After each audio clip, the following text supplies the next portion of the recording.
everyone, welcome back to the Freelance series. My name is ZeBirdBrain and today we are talking about organization.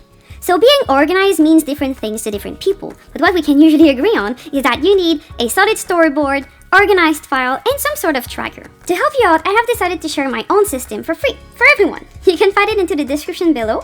In this Google Drive folder, you can find a template from the different files that I use to make my projects.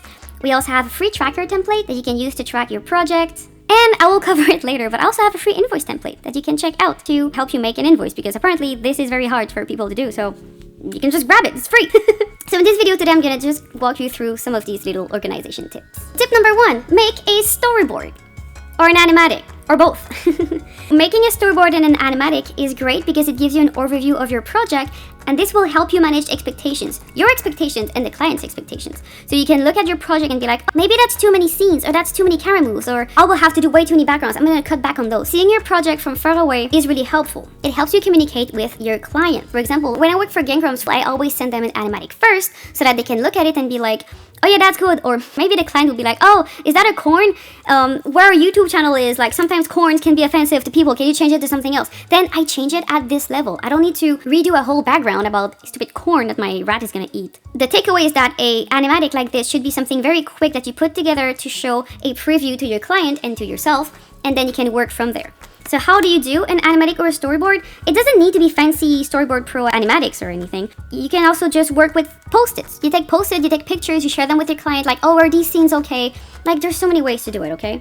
Having a solid storyboard and animatic will also help you for the next step, a tracker. So if you go to this little folder, you can find the tracker that I use to track my own projects. If I show you here, that's another project I've done for Gangrams lately, and it's all tracked in there. So I even provided you with the real, actual tracker that me and Cappy used for our project. By having a tracker, what it does, it also gives you a clear overview of what you need to do and what you haven't done yet. It puts things down on paper, so it's a good communication tool with your client as well, to show them the progress and whatnot. And also, most important thing, there is something about checking those little things.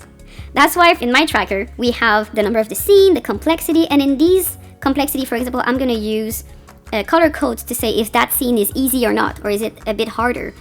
And then for the length, I do the same thing. If a scene is very long, I put it in red so that my brain is like, oh, this scene is very long. I need to get to it really fast, right? My advice about how do you make a good tracker? Keep it simple. Because you can start to overdo your tracker and then you get lost in it and you actually don't get work done because you're spending too much time working on that stupid tracker. Keep it simple and only put what you really need. What I have in mind is the number of the scene, and I use 10, 20, and 30 because then if I need to add a scene in between, I can just add one row above.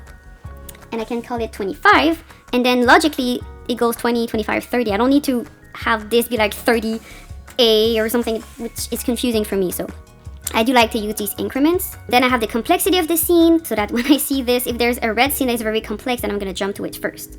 After that, I have the length of the scene. So I put the length in seconds and the length in frame, because it's more helpful.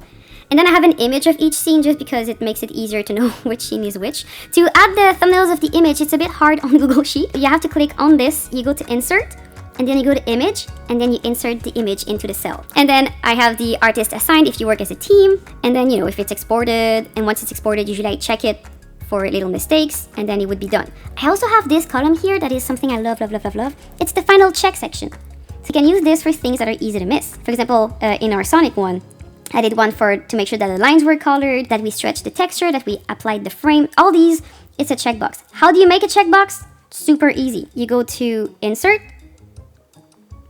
Checkbox, or Dropdown, or whatever. Okay, so these things, so nice. But again, don't make it overkill, keep it as simple as you can, and it's gonna be helpful. And last but not least, you need to have a good file organization system.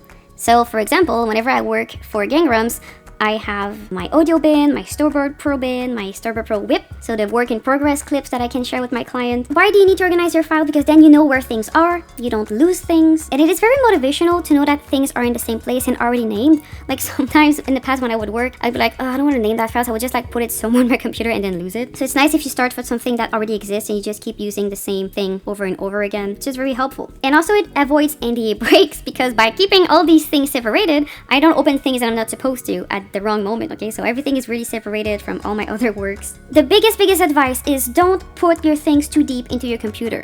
This is because then if you try to compress your file, depending on your operating systems, this can lead to some problems because there is a limit in the number of characters that a computer can like compress and stuff. So if all of your files have super long names, which by the way they shouldn't, always try to keep things short and use code names. Don't panic either. I'm really talking like some friends I've had their project file 30 files deep into their computer, so then it means that the path to get to your file is very long and very hard to save for your computer. So always try to work on the surface of your computer. And also, speaking of computer, work locally.